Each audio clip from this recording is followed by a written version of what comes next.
I helped my girlfriend rebuild her life after her divorce, only to discover she was still sharing our moments with her ex as if I never existed. My name is Aaron, I'm 34 years old, and I guess you could say I've always been the kind of guy who tries to fix things: broken furniture, broken plans, broken people. Maybe that's why when I met Leah, she fit so neatly into that quiet ache I carried, the one that needed to make something right again. She was 31, recently divorced, and had this calm exhaustion about her, like she was holding herself together with invisible tape. When we met, she wasn't the type to smile easily, but when she did, it felt like the air in the room softened a little. I didn't fall for her fast, I fell for her slowly, piece by piece, as I learned the story behind those tired eyes.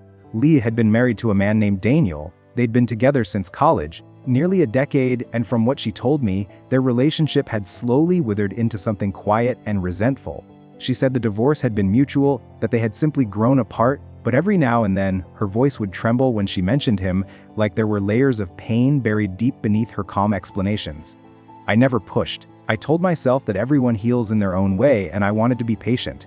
We met at a small cafe near the office where I worked as a project coordinator for a construction firm. She was sitting alone with a notebook and a cup of tea, sketching something absent-mindedly. I remember making a comment about how I could never keep plants alive, and she looked up, half smiling, and told me that succulents were the only ones forgiving enough for people like us. People who forgot to water the things that needed attention. I didn't know then how ironic that sentence would become. Over the next few weeks, we ran into each other often, sometimes by accident, sometimes because one of us had subtly planned it that way. She was trying to restart her life, she said, learning to live alone again, figuring out who she was after years of being half of something that had stopped working. I admired that. I'd never been divorced, but I had my own history of loss. My father had died when I was 26, and since then, I had learned that rebuilding is never simple. Maybe that's why I felt so drawn to Lee. We both understood the quiet struggle of trying to start over. When we finally started dating, it wasn't dramatic. It was quiet, natural. She would invite me over to her apartment on the weekends, and we'd cook together, sometimes talking, sometimes saying nothing at all. She liked to sit on the floor with a glass of wine and a blanket wrapped around her shoulders while I made dinner. I'd watch her, thinking how strong she seemed, even in her fragility. She told me stories about the house she used to share with Daniel, how they'd bought furniture together and argued about what color to paint the bedroom walls. She said she wanted to repaint everything in her new apartment to feel like herself again. So one Saturday, I brought over brushes and buckets of pale green paint, and we worked side by side until midnight, our clothes stained and our laughter echoing through the empty rooms. It felt like I was helping her build something new, not just a home, but a version of herself that didn't depend on her past. I didn't realize at the time that maybe she wasn't ready to let that past go. There were little signs, ones I brushed off because I didn't want to believe they meant anything. Like the time she received a text and her face went pale before she quickly flipped her phone over. Or the way she sometimes referred to things in the present tense that should have been long behind her. Calling the dog she once shared with Daniel our dog, or saying she needed to check if he still had something of hers. Once, I found an old photo album in her living room drawer. It was filled with pictures of them, vacations, birthdays, lazy mornings in bed, and tucked between the pages was a small note written in Daniel's handwriting, "You'll always be my home." When I asked her about it, she said she kept it as a reminder of who she used to be, not because she missed him. I believed her because I wanted to. Months went by and we grew closer. I met some of her friends, most of whom had known her since her marriage. They seemed surprised to see her happy again, and I took pride in that. I helped her organize her art supplies, encouraged her to start selling her sketches online, and even helped her move into a small studio space she'd rented downtown. Watching her rediscover her passion felt like witnessing a rebirth, and every time she looked at me with that quiet gratitude, I felt like maybe, just maybe, I was doing something good.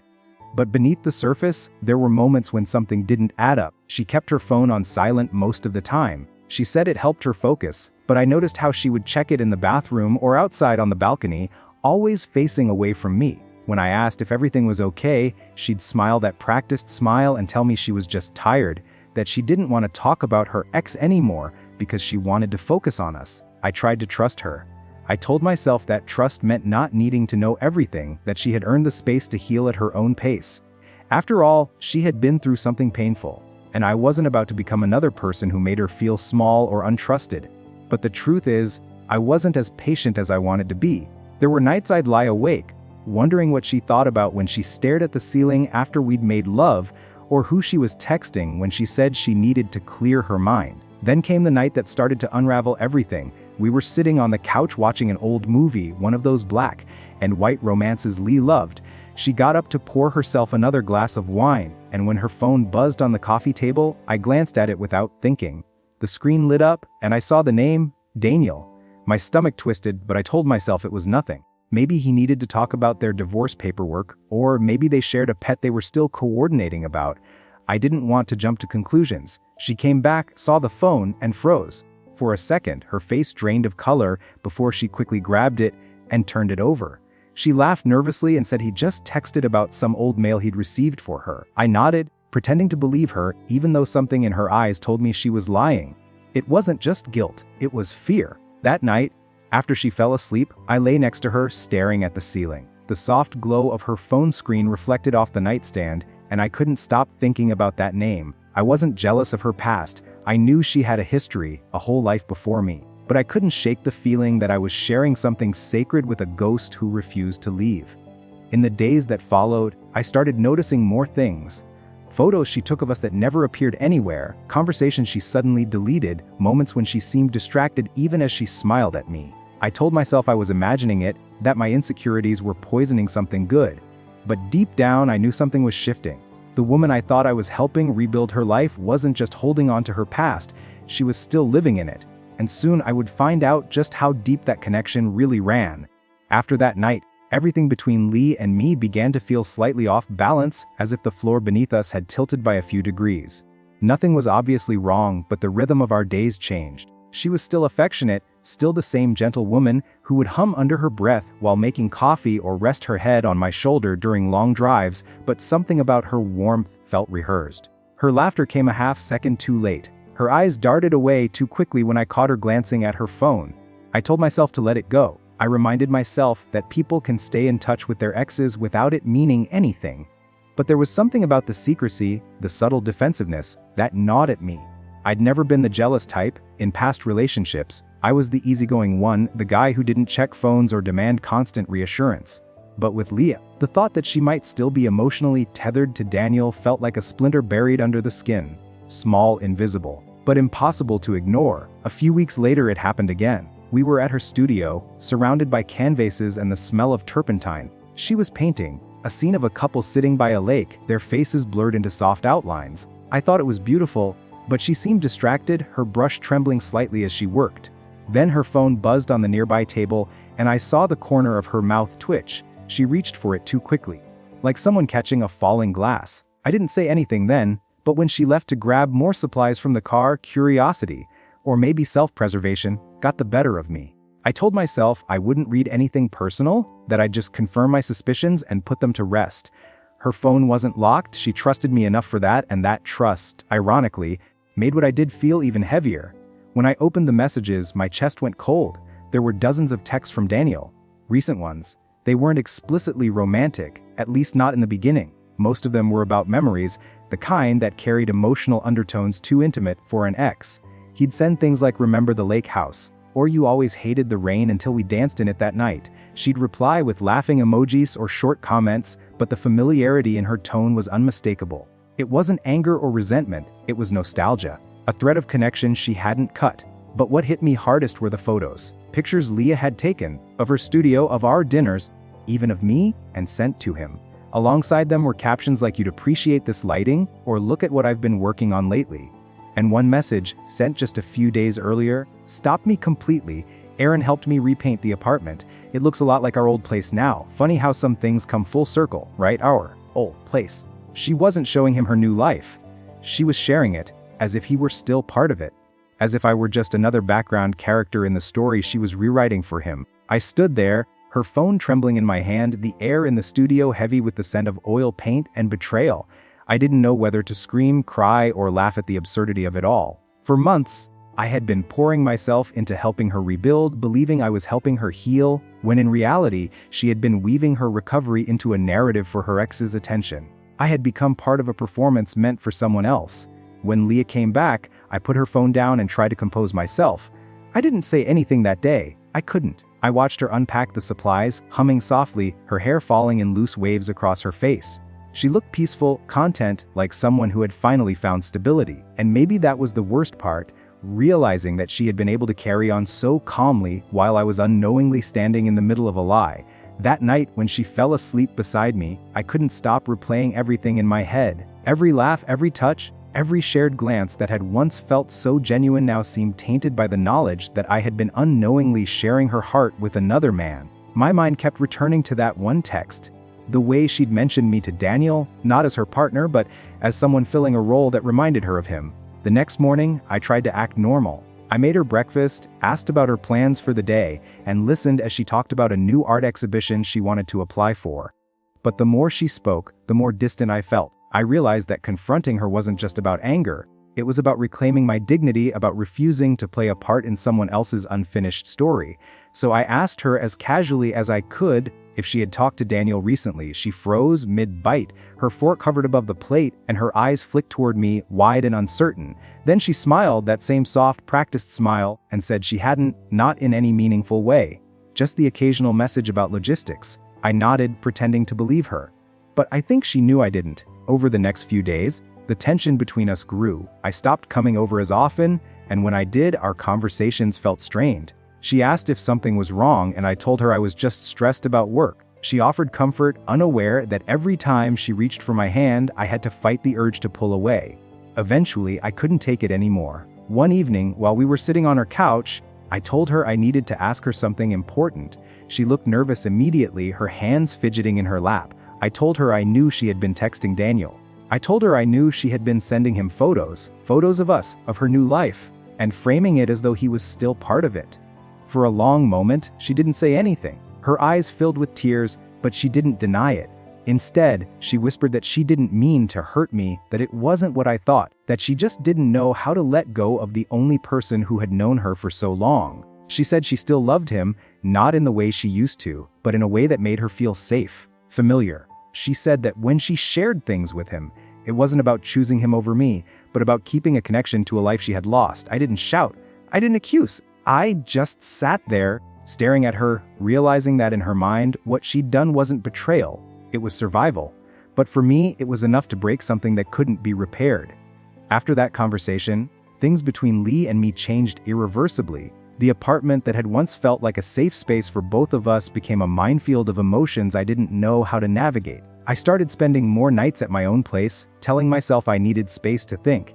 It wasn't about punishing her, it was about protecting myself. Every moment we spent together felt filtered now, every laugh or touch overshadowed by the knowledge that part of her mind was still elsewhere, still sharing pieces of our life with someone who technically didn't exist in her present anymore. I tried to analyze it logically, which was always my coping mechanism. Lee had been through a long-term relationship, and maybe she couldn't let go completely. Maybe she needed to cling to the familiar while she figured out how to be happy with someone new. I understood that in theory, but in practice, it was devastating. I had dedicated months to helping her rebuild, to being her partner and her friend, to making her feel strong and capable again. And yet, all that time, I had been living in the shadow of a man who had already exited her life, whose presence she had never truly removed from her emotional landscape. I started noticing patterns in subtle ways. Her phone always stayed close, screen up, vibrating silently at the smallest notifications. Sometimes she would excuse herself abruptly, or her tone would shift when she mentioned Daniel. Even when she was physically present, part of her attention was elsewhere. I realized that while I had been fully investing in her life, she had been partitioning it, keeping me in a compartment labeled present, while the past remained alive and intimate for someone else. The realization made me physically ache. I spent hours reflecting on what I had tolerated. I thought about all the late nights I had spent helping her paint, helping her organize her studio, driving her to appointments, and simply being there when she needed emotional support. Each act, every moment of devotion, now felt tainted. Not because my love was flawed, but because it had been unknowingly redirected to reinforce a connection I didn't exist in. I questioned my own judgment. Had I ignored red flags because I wanted to believe in a narrative that was convenient for me? Had I let my desire to help her blind me to the reality of her divided attention? The turning point came when I realized how much of myself I had lost in the process. I had put her needs, her healing, and her happiness above my own boundaries for months. I had excused behaviors that would have seemed unacceptable in other relationships, believing that patience and understanding could compensate for lingering attachments. But patience only works when it is reciprocated. When it isn't, it becomes a form of self-erasure, a slow, almost imperceptible erosion of identity. I had given her my trust and presence in full measure, but she had reserved her heart for someone else. One afternoon, I met up with my friend Miles, who had always been blunt in a way I needed. I told him everything, from the texts to the photos to my conversations with Leah. Miles listened quietly, his brow furrowed. Then he said something I'll never forget. Aaron, the problem isn't what she's doing. The problem is that you've been giving pieces of yourself to someone who doesn't want all of them. That hit me like a punch. I had been so focused on what Lee needed that I hadn't considered what I deserved. I realized that I had been complicit in my own diminishment, allowing someone else's inability to let go of the past to dictate my emotional landscape. In that moment, I understood that I had to reclaim myself, not with anger or revenge, but with clarity and boundaries. I started taking concrete steps to rebuild my own life, separate from hers. I began spending time on hobbies I had neglected, like playing guitar and writing short stories. I reconnected with friends I had ignored, friends whose support had always been unconditional. I even started volunteering at a local community center, teaching art classes to kids. It wasn't about distraction, it was about rediscovering what it felt like to exist outside of someone else's emotional orbit. Meanwhile, Lee continued to live her life in a bubble of nostalgia, occasionally reaching out to Daniel in ways that made it impossible for me to feel fully included. I stopped checking her messages, stopped asking questions, and stopped waiting for moments that might never be fully mine. The distance was painful, but it was necessary. For the first time in months, I could breathe without wondering where I fit in her divided attention. I began to reflect on what love really meant. Helping someone rebuild isn't inherently wrong, but it only becomes meaningful when both parties are committed to being fully present. I had invested myself in someone whose presence was partial, and that partiality was disguised as trust and affection. Love isn't just about giving, it's about mutual recognition, and in this, Leah had failed to recognize the parts of me that mattered most. The more I pulled back, the more I noticed the subtle ways my energy returned to me. I laughed freely again, without feeling guilty. I pursued projects with excitement instead of obligation. I slept through the night without my thoughts being hijacked by another person's secret threads. It was a slow, almost imperceptible shift, but every day I felt a little lighter, a little more like myself. Eventually, I realized that my anger and betrayal, though still present, were not the point. The point was reclaiming agency over my own life. For too long, I had allowed someone else's unresolved past to dictate my present. That ends now. I stopped waiting for Lee to choose me fully, because she had already made her choice, whether she understood it or not, and I stopped trying to compete with a memory, a ghost, a fragment of her former life. The first step in reclaiming myself was simple, though painful: acceptance. Acceptance that I had given as much as I could, that I had been loyal and caring to a fault, and that I deserved reciprocity. Acceptance that sometimes people carry forward what should be left behind, and it's not my job to fix them. Acceptance that my own life and happiness cannot be contingent on someone else's unresolved history. With that realization came a sense of relief I hadn't felt in months. It wasn't dramatic, no shouting, no confrontation, no explosive revelation, just quiet, resolute clarity. I knew that I couldn't continue the relationship, not if I wanted to remain whole. I needed to step away, not to punish Leah, but to protect myself from being reduced to a spectator in someone else's life story. That evening, I sat alone in my apartment, the city lights casting long shadows on the walls. I thought about all the moments I had shared with Leah, the laughter, the care, the nights I stayed up helping her organize her studio or listening to her fears about the divorce. I thought about the tenderness, the beauty, and the intimacy we had created together. And then I thought about Daniel, about the invisible threads connecting her to him, and I realized something crucial: my love had been real, my commitment genuine, but it had never been fully present for her in the same way she reserved for someone else. It hurt, but it was also liberating. I understood that leaving wasn't an act of defeat, it was an act of self-respect, and that clarity, as painful as it was, felt like the first true step toward freedom. The decision to end things with Lee wasn't sudden. It had been forming quietly over weeks, simmering under the surface as I processed the betrayal and recalibrated my understanding of what I deserved. I knew it would be difficult. Leaving someone I cared for so deeply is never easy, even when that care is met with divided attention and lingering past attachments. But I also knew that staying would mean losing myself, and I wasn't willing to do that. I couldn't let my love for her blind me to the reality of our situation. I arranged to meet her one evening at a small park halfway between our apartments.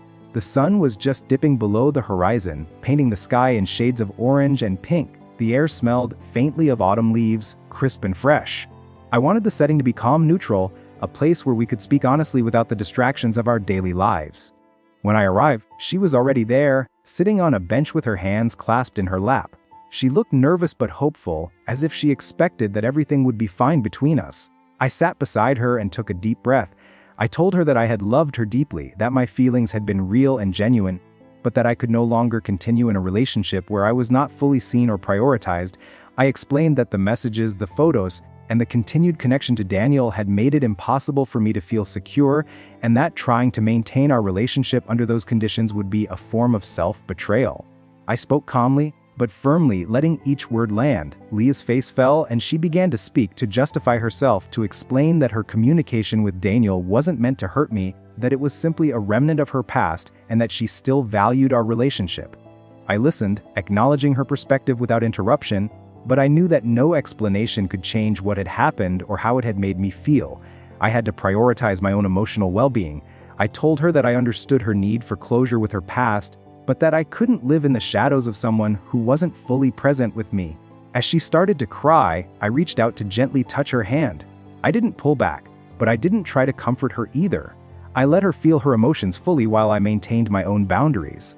I realized then that caring for someone doesn't always mean staying. Sometimes it means letting them go so both people can find clarity. She sobbed quietly, apologizing, saying she hadn't meant to hurt me, and I nodded. I told her that I believed her intentions weren't malicious, but that the impact of her actions was enough to end things. After a long pause, she asked if we could still be friends, if there was a way to salvage some connection. I thought about it carefully.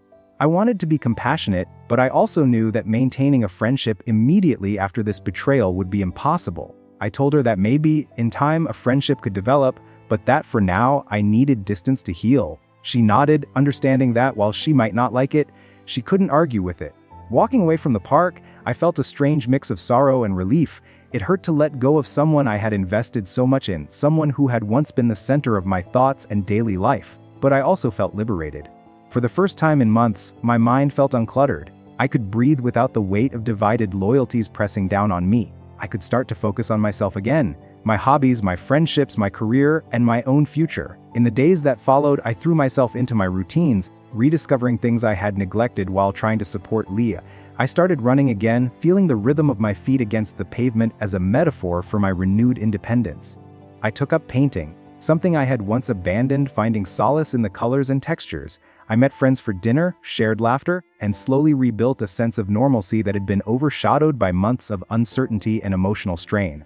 I also took time to reflect on the lessons I had learned. I realized that love isn't just about giving and supporting, it's about mutual recognition, respect, and presence. Helping someone rebuild their life is noble, but it becomes damaging when the effort isn't reciprocated or when someone remains emotionally tied to a past that prevents them from fully engaging in the present. I understood that my compassion and patience were strengths, but they could be misdirected if boundaries weren't maintained. The healing process wasn't linear. There were moments when I missed Lee intensely, when I questioned whether I had acted too quickly or harshly. But each time I reminded myself that my decision was not about punishment. It was about self-preservation. I couldn't control her feelings or her attachments, but I could control how I allowed them to impact my life. I learned to distinguish between guilt and responsibility, understanding that just because I cared didn't mean I had to sacrifice my own emotional integrity.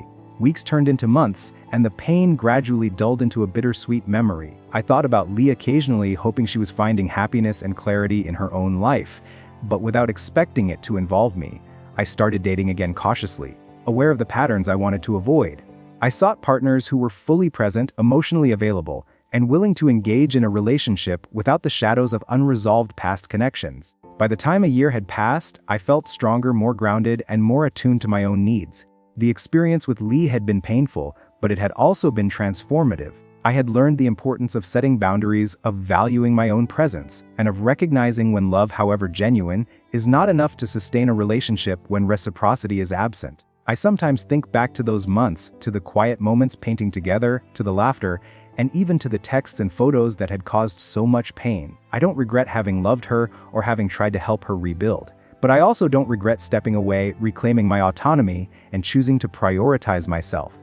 That choice, as difficult as it was, allowed me to emerge with a clearer understanding of love, trust, and personal boundaries. I finally understood that love doesn't require erasure or invisibility. It requires presence, honesty, and mutual respect. And by stepping back, I reclaimed the right to be fully seen and valued, to exist not in someone else's past, but in my own present and future.